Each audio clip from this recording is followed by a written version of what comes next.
ஓம் சிவாய. வணக்கம் நேயர்களே, ஸ்பிரிச்சுவல் டிவி நேயர்களுக்கு லக்ஷ்மி அன்பு வணக்கங்கள். இப்போ நம்ம பார்க்க போகிறது வார ராசி பலன். 1ஆம் தேதியிலேருந்து 7ஆம் தேதி வரை எப்படி இருக்க போதான்னு பார்க்க போகிறோம். எப்போதுமே சொல்கிறதாங்க, லக்னத்தை பார்க்கணும். ராசிக்கு பார்ப்பதை விட லக்னத்தை பார்க்க ரொம்ப பர்ஃபெக்டாக இருக்கும். உதாரணமாக ஒரு மகர லக்னம் விருச்சிக ராசினா நீங்கள் விருச்சிக ராசிக்கான பலன்களை பார்க்கறதோட மகர ராசிக்கான பலன்களை பார்க்கும்போது ரொம்ப பர்ஃபெக்டாக இருக்கும். முதல்ல வரது பொது பலன்கள், அதுக்கப்புறம் தசாபுக்தி பலன்கள். உங்கள் ஜனகால ஜாதகத்தில் என்ன தசாபுக்தி அந்தரங்கள் வருதோ அதை மிங்கிள் பண்ணி பாருங்கள், ரொம்ப பர்ஃபெக்டாக இருக்கும். வீடியோட எண்டில் டிப் ஆஃப் த வீக் இருக்குது, மறக்காமல் பாருங்கள். மகர ராசி. மகர ராசிக்கு பார்த்திங்கன்னா உங்களது ராசி அதிபதி சனி பார்த்திங்கன்னா உங்களுக்கு 2ஆம் அதிபதி 3லும் சின்ன சின்ன கலகங்கள் ஏற்படுறதுக்கான வாய்ப்புகள் ரொம்ப கவனமாக இருக்கணும். ஏன்னா ஏதாச்சும் நம்மளுக்கு தெரியாமல் கண்காணிக்கிறது, கேமரா வைக்கிறது, இந்த மாதிரி விஷயங்களாக இருக்கிறதுக்கான வாய்ப்புகள் ரொம்ப கவனமாக இருக்குங்க. மற்றபடி பார்த்திங்கன்னா 3ஆம் அதிபதியான குரு உங்களுக்கு 6ல் இருக்கும்போது வேலை விஷயமாக நிறைய பிரயாணங்கள், கொஞ்சம் அலைச்சல்கள் ஜாஸ்தி இருக்கிறதுக்கான வாய்ப்புகளை கண்டிப்பாக கொடுத்துருங்க. 4 11ஆம் அதிபதியான செவ்வாய் 4ல் ஆட்சி பலத்தோடு இருக்கும்போது சொத்துக்கள் வாங்குறது, புதிய சொத்துக்கள், வண்டி வாகனம் வாங்குறதுக்கான வாய்ப்புகளை கண்டிப்பாக கொடுத்துரும். 5 10ஆம் அதிபதியான சுக்கிரன் பார்த்திங்கன்னா உங்களுக்கு 6ல் இருக்கும்போது தொழில் ரீதியான விஷயங்கள், லோன்ஸ் ஏதாச்சும் கேட்டிங்கன்னா கிடைக்கிறதுக்கான வாய்ப்புகள் நல்லா இருக்குது. குழந்தைகள் அடுத்த கட்டத்திற்கு முன்னேறதுக்கான வாய்ப்புகளை கண்டிப்பாக ஏற்படுத்துங்க. அதுக்கப்புறம் பார்க்கும்போது உங்களுடைய 6ஆம் அதிபதி மற்றும் 9ஆம் அதிபதியான புதன் 6ல் ஆட்சி பலத்தோடு இருக்கும்போது வேலை விஷயங்கள் நல்ல ஏற்றங்கள், நல்ல லாபங்கள் இருக்கும். ஒரு பெரிய பதவி சம்மந்தமான விஷயங்கள், ஒரு ப்ரொமோஷன் சம்மந்தமான விஷயங்கள் வெற்றிகரமாக நடக்கிறதுக்கான வாய்ப்பு ரொம்ப நல்லா இருக்குது. அதுக்கப்புறம் 7ஆம் அதிபதியான சந்திரன், 7ஆம் அதிபதி சந்திரன் நல்ல லாபங்களும் நல்ல ஏற்றங்களும் கொடுத்துரும். கொஞ்சம் சின்ன சின்ன அலைச்சல்கள் புதன் வியாழக்கிழமைகளில் கண்டிப்பாக இருக்குங்க. 8ஆம் அதிபதியான சூரியன் 5ல் இருக்கும்போது குழந்தைகளோட நடவடிக்கையால் சின்னதாக ஒரு மன உளைச்சல், ஒரு ஸ்ட்ரெஸ்ஸோ வரதுக்கான வாய்ப்பு கொஞ்சம் கவனமாக இருக்கணும். மற்றபடி ஆன்மீக பயணங்களுக்கு அப்புறம் கொஞ்சம் கவனமாக பார்த்துக்கிறது ரொம்ப ரொம்ப நல்லது. அதுக்கப்புறம் பார்க்கும்போது உங்களுக்கு 10ஆம் அதிபதியான சுக்கிரன் 6ல் இருக்கும்போது தொழில் ரீதியான விஷயங்கள் ஏதாவது லோன்ஸ் அப்ளை பண்ணிங்கன்னா கண்டிப்பாக கிடைக்கிறதுக்கான வாய்ப்புலாம் ரொம்ப நல்லா இருக்குது. மற்றபடி இதுவரை பார்த்து பொது பலன்கள். இப்போ பார்த்து தசாபுக்தி பலன்கள். மகர லக்னமாக சூரியன் தசா சூரியன் 8ஆம் அதிபதி 5ல் இருக்கணும். குழந்தைகள் சம்மந்தமான விஷயம், சின்ன மன உளைச்சல், சின்ன ஸ்ட்ரெஸ்ஸஸ் வரதுக்கான வாய்ப்புகள் கண்டிப்பாக இருக்குங்க. மகர லக்னமாக சந்திர தசா நல்ல லாபங்களையும் நல்ல ஏற்றங்களையும் கொடுக்கறதுக்கான வாய்ப்பு, சுப நிகழ்ச்சி நடக்கிறதுக்கான வாய்ப்புகளை கண்டிப்பாக ஏற்படுத்தும். மகர லக்னமாக செவ்வாய் தசா செவ்வாய் 4 11ஆம் அதிபதி உங்களுக்கு 4ல் ஆட்சி பலத்தோடு இருக்கும்போது சொத்துக்கள் சம்பந்தமான விஷயம் கைக்கூடி வரதுக்கான புதிய வண்டி வாகன நிலபுலன்கள் வாங்கிறதுக்கான யோகங்களை கண்டிப்பாக கொடுத்துருங்க. மகர லக்னமாக இருந்து ராகு தேசாபத்தில் ராகு 2லும் கவனமாக பேசணும். ஏதாச்சும் எமோஷனாக பேசி அதனால் ஒரு சின்ன ஸ்ட்ரெஸ்ஸோ டென்ஷன்ஸோ வரும். கொஞ்சம் கவனமாக இருந்துக்கோங்க. மகர லக்னமாக குரு தேசாபத்தி குரு 3 12ஆம் தேதி 6ல் இருக்கும்போது வேலை விஷயத்தில் நிறைய மாற்றங்கள், கொஞ்சம் அலைச்சல்கள் இருக்கிறதுக்கான கொஞ்சம் கவனமாக இருந்துக்கோங்க. மகர லக்னமாக சனி தசாபுத்தி அந்தரங்கள். சனி பார்த்திங்கன்னா உங்களுக்கு 2 மற்றும் 2ஆம் அதிபதி 3ல் இருக்கும்போது சின்ன சின்ன கலகங்கள் ஏற்படுறதுக்கான வாய்ப்புகள் ரொம்ப கவனமாக ஹேண்டில் பண்ணுறது ரொம்ப ரொம்ப அவசியங்க. அதனால் கொஞ்சம் பேசும்போது கொஞ்சம் பார்த்து பேசுகிறது ரொம்ப ரொம்ப நல்லது. மகர லக்னமாக புதன் தசாபதி புதன் 6 9ஆம் அதிபதி 6ல் ஆட்சி படுதும் வேலை சம்பந்தமான விஷயம் நல்ல அங்கீகாரம், நல்ல ஏற்றங்கள் வர்றதுக்கான வாய்ப்புகள் நல்லாவே இருக்குது. மகர லக்னமாக கேது தேசம் கேது 8ல் இருக்கும்போது லீகல் சம்மந்தமான விஷயங்கள், கடன் வாங்கும்போது இது தேவையாங்கிறத யோசித்து கடன் வாங்குறது எல்லாமே கொஞ்சம் பார்த்து பண்ணிக்கோங்க. மகர லக்னமாக சுக்கிர தசாபதினா சுக்கிரன் 5 10ஆம் அதிபதி உங்களுக்கு 6ல் இருக்கும்போது குழந்தைகளோட வளர்ச்சி ரொம்ப சிறப்பாக இருக்கும். அடுத்த கட்டத்தில் மூவ் ஆகிறதுக்கான வாய்ப்பு ரொம்ப நல்லா இருக்குது. தொழில் ரீதியான விஷயங்கள் நீங்கள் கடன் கேட்டிங்கன்னா கண்டிப்பாக கிடைக்கிறதுக்கான வாய்ப்பு ரொம்ப சிறப்பாக இருக்குது. மற்றபடி என்னை பொறுத்தவரை நல்ல ஒரு பிரார்த்தனை, மனதார இறைவனை பிரார்த்தனை கண்டிப்பாக நம்ம அடுத்த லெவல் போகிறதுக்கான ரொம்ப சிறப்பாக இருக்குது. கும்பராசி. கும்பராசிக்கு பார்த்திங்கன்னா உங்களது ராசி அதிபதி சனி பார்த்திங்கன்னா 2லும் கொஞ்சம் கவனமாக பேசணும். ஏதாச்சும் தடார்படான்னு பேசி மாட்டிக்காமல் இருக்கிறது ரொம்ப ரொம்ப நல்லது. மற்றபடி பார்த்திங்கன்னா உங்களது 2 மற்றும் 11ஆம் அதிபதியான குரு 5ல் இருக்கும்போது குழந்தை பிறப்பு சம்பந்தமான விஷயம், நல்ல ஒரு செய்திகள் வருவதற்கான வாய்ப்புகள் ரொம்ப நல்லாயிருக்கும். குழந்தைகளால் நல்ல சந்தோஷங்கள், குதூகலங்கள் வர்றதுக்கான வாய்ப்புகளும் ரொம்ப அற்புதமாக இருக்குது. 3 மற்றும் 10ஆம் அதிபதியான செவ்வாய் ஆட்சி படுத்தும் புதிய ஒப்பந்தங்களால் தொழில் சம்பந்தமான விஷயம், நல்ல ஏற்றங்கள், முயற்சியில் ஒரு பெரிய வெற்றி கிடைக்கிறதுக்கான வாய்ப்புகள் ரொம்ப நல்லாயிருக்கு. 4 9ஆம் அதிபதியான சுக்கிரன் பார்த்திங்கன்னா உங்களுக்கு 5ல் இருக்கும்போது புதிய சொத்துக்கள் வாங்கலாங்கிற எண்ணங்களை ஏற்படுத்தும், நல்ல வருமானங்களை கொடுக்கறதுக்கான வாய்ப்புகளுமே ரொம்ப அற்புதமாக இருக்குங்க. 5 8ஆம் அதிபதியான புதன் ஆட்சி பலத்தோடு அங்கே இருக்கும்போது கொஞ்சம் குழந்தைகளால் சின்ன மன உளைச்சல், ஸ்ட்ரெஸ்ஸஸ் வந்தாலும் ஒன்றும் பெரிய பாதிப்புகளை கண்டிப்பாக கொடுக்காது. 6ஆம் அதிபதியான சந்திரன் பார்த்திங்கன்னா நல்ல ஏற்றங்களும் நல்ல லாபங்களையும் கொடுக்கறதுக்கான வாய்ப்பு இருக்குது. வேலையில் நல்ல ஒரு விஷயங்கள், நல்ல ஒரு முன்னேற்றங்கள் வர்றதுக்கான வாய்ப்பு ரொம்ப நல்லாயிருக்கு. 7ஆம் அதிபதியான சூரியன் பார்த்திங்கன்னா உங்களுக்கு 4ல் இருக்கும்போது நல்ல ஒரு கேந்திரத்தில் இருக்கும்போது நல்ல யோகங்களும் நல்ல ஏற்றங்களும் கொடுக்கறதுக்கான வாய்ப்புகளுமே ரொம்ப நல்லாயிருக்கு. அதுக்கப்புறம் பார்க்கும்போது கும்ப ராசிக்காரர்களுக்கு உங்களுடைய 8ஆம் அதிபதியான புதன் வந்து 5ல் இருக்கும்போது குலதெய்வம் சம்பந்தமான விஷயம் சின்ன சின்ன குறைகளோ ஏதாச்சும் இருந்ததுன்னா அது நிவர்த்தி பண்ணிக்கிறது ரொம்ப ரொம்ப நல்லது. குழந்தைகள் சம்பந்தமான விஷயத்தை கொஞ்சம் கவனமாக பார்த்துக்கோங்க. அதுக்கப்புறம் பார்க்கும்போது உங்களோட 10ஆம் அதிபதியான செவ்வாய் 3ல் இருக்கும்போது புதிய ஒப்பந்தங்கள், புதிய இடத்துக்கு மாற்றம், தொழில் செய்கிற இடங்களை வந்து சின்னதாக மாற்றம் பண்ணலாமா, ஏதாவது சேஞ்சஸ் பண்ணலாமாங்கிற எண்ணங்களை எல்லாமே கண்டிப்பாக ஏற்படுத்தும். அதுக்கப்புறம் பார்க்கும்போது நல்ல ஏற்றங்கள், ஆன்மீக சுற்றுலா, ஆன்மீகம் சம்மந்தமான விஷயம், குழந்தை பேர் இல்லாத அளவுக்கு குழந்தை பேர் கிடைப்பதற்கான ரொம்ப சிறப்பாக இருக்குங்க. மற்றபடி என்னங்க, இதுவரை 10 பொது பலன்கள் இப்போ பார்க்கும்போது தசாபதி கும்ப லக்னமாக வந்து சூரியன் தசாபதி. சூரியன் 7ஆம் சூரியன் வந்து பார்த்திங்கன்னா உங்களுக்கு வந்து 4ல் இருக்கும்போது நல்ல ஏற்றங்களையும் நல்ல லாபங்களையும் நல்ல அங்கீகாரம் கிடைக்கிறதுக்கான ரொம்ப சிறப்பாக இருக்குங்க. ஸோ நல்ல சந்தோஷங்களையும் குதூகலங்களையும் கண்டிப்பாக கொடுத்துரும். அதுக்கப்புறம் பார்த்திங்கன்னா கும்பலகனமாவது சந்திர தேசாவது. சந்திரன் வந்து பார்த்திங்கன்னா தொழில் ரீதியான விஷயம் சின்ன சின்ன சலசலப்புகளை திங்கள் செவ்வாயில் கொடுத்தாலும் அதுக்கப்புறம் சிறப்பான ஒரு ஏற்றங்களை கண்டிப்பாக கொடுத்துரும். கும்பலகனமாக இருந்து செவ்வாய் தேசாபதி வந்தவர்கள், செவ்வாய் வந்து பார்த்திங்கன்னா உங்களுக்கு 3 மற்றும் 10ஆம் அதிபதியான செவ்வாய் ஆட்சி பலத்தோடு இருக்கும்போது புதிய ஒப்பந்தங்களாக நல்ல லாபங்கள் நல்ல ஏற்றங்கள் வரதுக்கான வாய்ப்புகளை கண்டிப்பாக கொடுத்துரும். கும்பலகனமாவது ராகு தேசாபதி வந்தவர்கள், ராகு வந்து பார்த்திங்கன்னா உங்களுக்கு ராசியிலே இருக்கும்போது கொஞ்சம் எமோஷன் ஆவீங்க, கொஞ்சம் தட்டார்புட்டான்னு பேசுறதெல்லாம் கொஞ்சம் அவாய்ட் பண்ணிக்கிறது ரொம்ப ரொம்ப நல்லது. கும்ப லக்னமாக இருந்து குரு தேசாபுத்தி எந்திரங்கள், குழந்தை இல்லாதவர்கள் குழந்தை பிறப்பு கிடைக்கிறதுக்கான வாய்ப்பு, குழந்தைகளால் நல்ல மகிழ்ச்சிகள் சந்தோஷங்கள் வருவதற்கான வாய்ப்புகளை கண்டிப்பாக ஏற்படுத்தும். கும்ப லக்னமாக இருந்து சனி தேசாபுத்தி, சனி வந்து நல்ல ஏற்றங்களும் நல்ல லாபங்களையும் கொடுக்கும். குடும்பத்துக்கான விஷயங்கள கொஞ்சம் செலவு அதிகமாக பண்ணுற விஷயங்களை கண்டிப்பாக கொடுத்துருங்க. கும்ப லக்னம் வந்து புதன் தேசாபுத்தி, 5 8ஆம் அதிபதியான புதன் உங்களுக்கு வந்து பார்த்திங்கன்னா 5லே ஆட்சி பலத்தோடும் குழந்தைகளை சின்ன சின்ன மன உளைச்சல் இருந்தாலும் ஒன்றும் பெருசாக இருக்காது, கொஞ்சம் வருத்தங்கள் வரலாம். அதுக்கப்புறம் எல்லாமே சரியாடுங்க.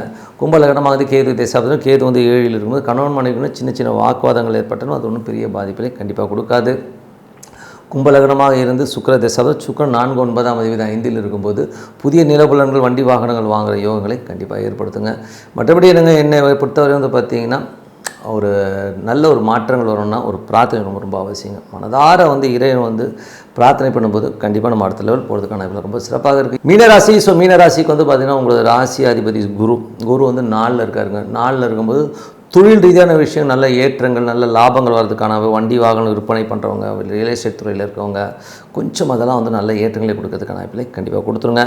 அதுக்கப்புறம் பார்க்கும்போது உங்களுக்கு வந்து 2 மற்றும் 9ஆம் அதிபதியான செவ்வாய் ஆட்சி பலத்தோடும் தந்தை சார்ந்த உறவில் நல்ல லாபங்கள் வர்றதுக்கான வாய்ப்புகள் இருக்குது. அதே மாதிரி வந்து பார்த்திங்கன்னா வெளிநாடு வேலை சம்மந்தமான விஷயங்கள் வந்து கிடைக்கிறதுக்கான வாய்ப்பும் ரொம்ப சிறப்பாக இருக்குது. 3 8ஆம் அதிபதியான சுக்கிரன் 4ல் இருக்கும்போது தாயாரிடமுக்கும் உங்களுக்கும் வந்து அம்மாவுக்கும் உங்களுக்கும் நிறைய டிஃப்ரென்ஸ் ஆஃப் ஒப்பீனியன் வரதுக்கான வாய்ப்புகள் இருக்குன்னா ரொம்ப ரொம்ப கவனமாக இருக்கணும். நிலப்புலன்கள் சம்மந்தமான விஷயங்களில் வந்து டீல் பண்ணும்போது கொஞ்சம் கவனமாக டீல் பண்ணுறது ரொம்ப ரொம்ப அவசியங்க. அதுக்கப்புறம் பார்க்கும்போது 5ஆம் அதிபதியான சந்திரன். ஸோ 5ஆம் அதிபதி சந்திரன் வந்து பார்த்திங்கன்னா கொஞ்சம் வந்து உங்களுக்கு வந்து குழந்தைகளை வந்து ஒரு திங்கள் செவ்வாயில் சின்ன மன உளைச்சல் ஏற்படும், அதுக்கப்புறம் எல்லாமே சரியாயிடுங்க. 6ஆம் அதிபதியான சூரியன் உங்களுக்கு வந்து 3ல் இருக்கும்போது பிரயாணங்கள், வேலையில் நிறைய பிரயாணங்கள் அலைச்சல்கள் இருந்தாலும் ஒரு அடுத்த கட்டத்துக்கு முன்னேறதுக்கான வாய்ப்புகளை கண்டிப்பாக கொடுத்துருங்க. அதுக்கப்புறம் பார்க்கும்போது உங்களுக்கு 7ஆம் அதிபதியான புதன் வந்து பார்த்திங்கன்னா 4ல் இருக்கும்போது புதிய சொத்துக்கள் அமைவதற்கான வாய்ப்புகளுமே அற்புதமாக இருக்குது. புதிய வண்டி வாகனம் வாங்குகிற யோகங்களையும் கண்டிப்பாக கொடுத்துரும். மற்றபடி வந்து பார்த்திங்கன்னா உங்களுக்கு 9ஆம் அதிபதியான செவ்வாய் 2ல் இருக்கும்பொழுது தந்தை சார்ந்த உறவுகளால் நல்ல லாபங்கள், வெளிநாடு வெளி மாநிலங்கள் இருக்கணும் நல்ல பிரயாணங்கள் நல்ல லாபங்கள் வரதுக்கான வாய்ப்புகள் ரொம்ப சிறப்பாக இருக்குங்க. தொழில் ரீதியான விஷயங்கள் அடுத்த கட்டத்தில் முன்னேறதுக்கான வாய்ப்புகள், புதிய ஐடியாஸ்லாம் வரதுக்கான வாய்ப்பும் சூப்பராக இருக்குங்க. 11ஆம் அதிபதி மற்றும் 12ஆம் அதிபதி சனி ஆட்சி ராசியிலே இருக்கும்போது பெரிய லாபங்களை நோக்கி உங்கள் எண்ணங்கள் செல்லும், பெரிய வெற்றிகள் பெரிய லாபங்கள் இருப்பதை நினச்சி போவீங்க. ஸோ அதுக்கான சக்ஸஸ் ரேட்டிங் கண்டிப்பாக கிடைச்சிடும். இப்போ வந்து புது டெக்னாலஜி புது விஷயம் மூலியமாக எனக்கு பெருசாக சம்பாதிக்கணுங்கிற எண்ணங்களும் கண்டிப்பாக வருங்க. ஸோ இதுவரை 10 புது பலன்கள் இப்போ பார்த்து தசாபதி பலன். மீன லக்னமாக இருந்து சூரியன் தசாபதி, சூரியன் வந்து 6ஆம் அதிபதி 3லும் வேலையில் நிறைய மாற்றங்கள் இருக்கும், நிறைய சேஞ்ச் ஓவர்ஸ் இருக்கும், அடுத்த கட்டத்துக்கு முன்னேறதுக்கான வாய்ப்பு அற்புதமாக இருங்க. மீன லக்னமாக சந்திர தசாபதி, சந்திரன் வந்து 5ல் இருக்கும்பொழுது 5ஆம் அதிபதி உங்களுக்கு வந்து பிரயாணங்கள் ஆன்மீக பிரயாணங்களை கொடுக்கும். குழந்தைகளுக்காக சின்ன சின்ன பிரயாணங்களோ அலைச்சலோ ஏற்படுறதுக்கான வாய்ப்புகளை கண்டிப்பாக கொடுத்துருங்க.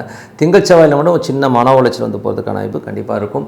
மீன லக்னமாக வந்து செவ்வாய் தேசாபதி, செவ்வாய் வந்து பார்த்திங்கன்னா 2ல் இருந்தது 9ஆம் அதிபதியாக இருக்கும்போது அப்பா சார்ந்த உறவு நல்ல லாபங்கள் நல்ல ஏற்றங்கள் வரதுக்கான வாய்ப்புகள் நல்லா இருக்குது. அப்பாவுடைய உடல்நலம் சம்மந்தமான விஷயம் கொஞ்சம் கேர் எடுத்துக்கிறது ரொம்ப ரொம்ப நல்லதுங்க. மீன லக்னமாக வந்து ராகு தேசாபதி, ராகு வந்து பார்த்திங்கன்னா உங்களுக்கு 12ல் இருக்கும்போது பெரிய அலைச்சல்கள் இருக்கும், பெரிய லெவலில் வந்து முன்னேறணுங்கிறதுக்கான முயற்சிகளில் வந்து பெரிய வெற்றி பின்னால் இருக்கும். பட் இப்போ கொஞ்சம் வந்து லேட் ஆகுதோ அப்படிங்கிற ஃபீலை கண்டிப்பாக ஏற்படுத்தும். மீன லக்னமாகுது குரு தேசாபதினும், குரு வந்து பார்த்திங்கன்னா சுப நிகழ்ச்சி நடத்துறதுக்கான வாய்ப்புகளை கண்டிப்பாக ஏற்படுத்தும். அது வந்து பார்த்திங்கன்னா 10ஆம் அதிபதி வந்து பார்த்திங்கன்னா உங்களுக்கு வந்து 4ல் இருக்கும்போது ரியல் எஸ்டேட் ஆட்டோ கன்சல்டன்சி பண்ணுறவங்க, நீலபுரங்கள் எல்லாமே நல்ல லாபங்களை கொடுக்கறதுக்கான வாய்ப்பு கண்டிப்பாக இருக்குங்க. ஸோ மீன லக்னமாக வந்து சனி தசாபுத்தி இருந்தாங்க. சனி வந்து பெரிய லாபங்களை நோக்கி உங்களை எண்ணங்கள் சொல்லும், அடுத்த கட்டத்துக்கு முன்னேறும், பெருசாக வரணுங்கிற எண்ணங்கள் எல்லாமே கண்டிப்பாக ஏற்படுத்துங்க.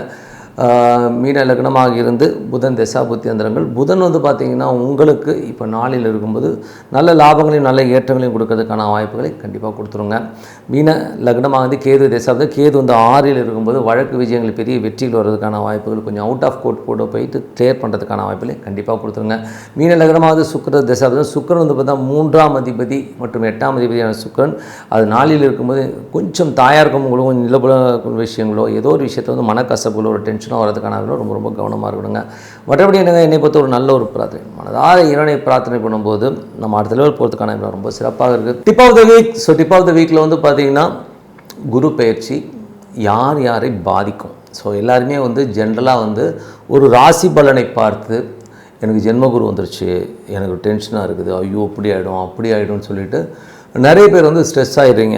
அது வந்து என்றைக்குமே சந்திரனை மையமாக கொண்டு பார்க்குறது வந்து குரு பேச்சில் தான் பார்க்குறோம், ராசியில் பார்க்குறோம். பட் லக்னத்துக்கு பார்க்கணும். லக்னத்துக்கு பார்க்கும்போது தான் உங்களுக்கு பர்ஃபெக்டாக இருக்கும்.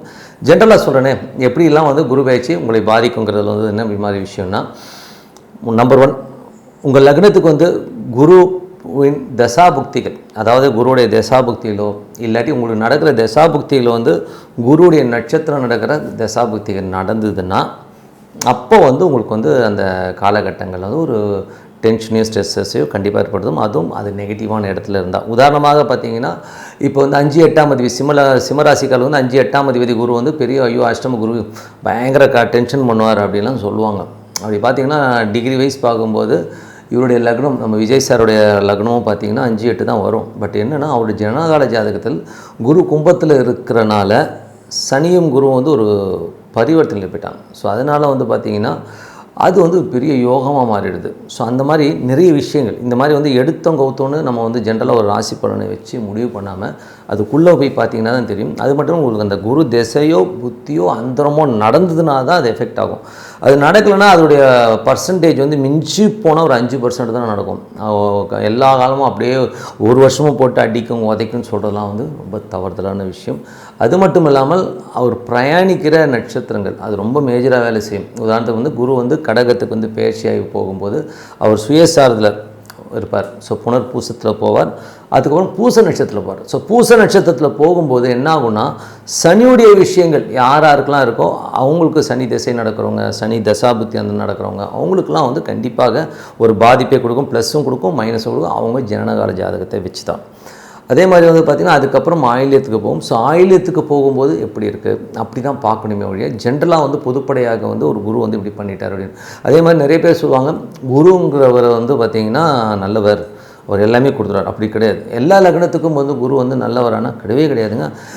சிம்ம லக்னத்துக்கு வந்து 5 8ஆம் அதிபதி குரு. ஸோ 5 8ஆம் அதிபதி வந்து பார்த்திங்கன்னா உங்களுக்கு நல்ல இடத்துல அமைஞ்சார்னா அது 11ல் அமைஞ்சார்னா அது விபரீத ராஜகமாக போயிடும்.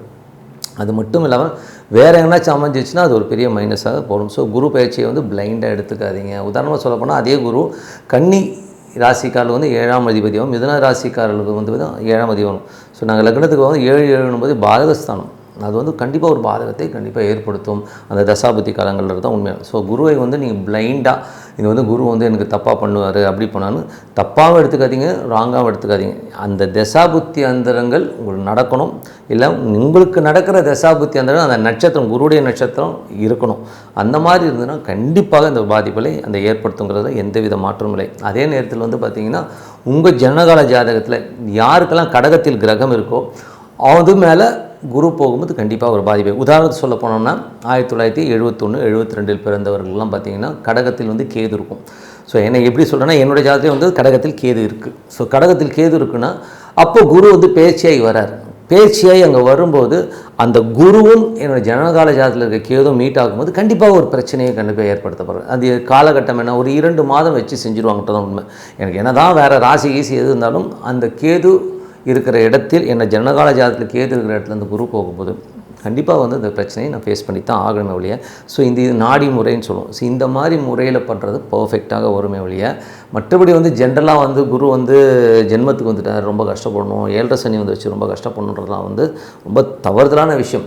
அதுக்கு ஒரு உதாரணம் சொல்லணுன்னா கூட என்னுடைய நண்பர் வந்து பார்த்திங்கன்னா ஒரு பாடலாசிரியர், அவர் வந்து பார்த்தீங்கன்னா உள்ளத்தை அளித்தா பழனி பாரதி. அவர் வந்து பார்த்திங்கன்னா 7.5 சனிங்க அவருக்கு. அவர் என்ன சொல்கிறார், பத்திரிகையெல்லாம் பார்த்தேன் 7.5 சனின்னு ரொம்ப பயங்கரமாக போட்டிருக்கானுங்க, ஆனால் இந்த டைம் தாங்க பணம் கொட்டுதுங்கிறது. காரணம் என்னன்னா, ஒரு ஜனகால ஜாதகத்தில் வந்து ஒரு ப்ளஸ்ஸான இடத்துல சனி இருந்து அந்த தசாபுத்தி 8 வரும்போது பெரிய லாபங்கள் அன்றைக்கி வந்து அந்த சொல்கிறார், எனக்கு நேரமே இல்லைங்க அவ்வளோ பணம் வருதுங்கிற மாதிரியான விஷயங்களே கண்டிப்பாக இருக்கும். அதனால் நீங்கள் ஜென்ரலாக எடுத்து மன உளைச்சல் பட்டுக்கிட்டு ஐயோ இப்படி ஆகிடும் அப்படி ஆகிடும். இந்த யூடியூப்பில் வந்து உள்ள ப்ராப்ளமே என்னென்னா, எந்த விஷயமாக இருந்தால் பிளைண்டாக நம்பிடுறது. ஐயோ எனக்கு இங்கே இருக்குங்க அங்கே இருக்குங்க அந்த மாதிரி இல்லைங்க. அது உங்கள் ஜனகால ஜாதகத்தில் எப்படி லிங்க் ஆகுது, அந்த தசாபுக்தியிலோட எப்படி லிங்க் ஆகுதுன்னு பார்த்துட்டு நீங்கள் பண்ணும் இல்லையா. ஜென்ரலாக வந்து குரு பயிற்சி இப்போ பலன்களை பார்த்து கன்ஃபியூஸ் ஆகாதுங்கிறது தான் உண்மை. ஸோ மற்றபடி என்னங்க, இன்னொரு நிகழ்ச்சியில் பார்ப்போம். உங்களிடம் விடைபெறுவது உங்கள் லக்ஷ்மி நாராயணன். நன்றி, வணக்கம்.